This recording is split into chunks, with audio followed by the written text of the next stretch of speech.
संभाजीनगरमध्ये राधाकृष्ण विखे पाटलांना भेटण्यासाठी मराठा कार्यकर्ते दाखल झालेले 2 तारखेच्या जीआरने मराठा समाजाला काय मिळालं याचा जाब आता विचारला जाणार आहे। तर रामा हॉटेलमध्ये दाखल झालेल्या कार्यकर्त्यांची पोलिसांकडून झाडाझडती सुद्धा घेणे सुरू आहे। रामा हॉटेलमध्ये पोलिसांचा तगडा बंदोबस्त हा सध्या तैनात आहे।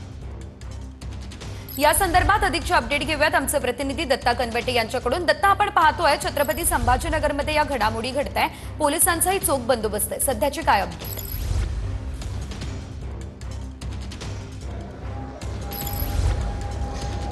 नक्कीच शेजल, छत्रपती संभाजीनगरमध्ये राज्याचे मंत्री आणि मराठा आरक्षण उपसमितीचे अध्यक्ष राधाकृष्ण विखे पाटील हे थांबलेले आहेत आणि त्याच ठिकाणी आपण बघू शकता की हा पोलिसांचा मोठा बंदोबस्त जो आहे तो या ठिकाणी लावण्यात आलेला आहे।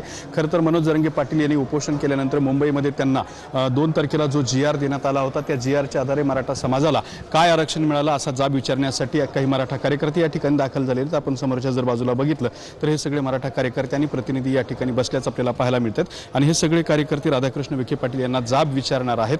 खरं तर काल बबनराव तायवडे यांनी एक दाखला देत सांगितलं होतं की मराठा समाजाला फक्त 73 अर्ज आलेत आणि 27 प्रमाणपत्र मिळालेली आहेत, त्यामुळे या जीआर मधून मराठा समाजाला फारसं काही मिळालेलं नाही असं सुद्धा समोर।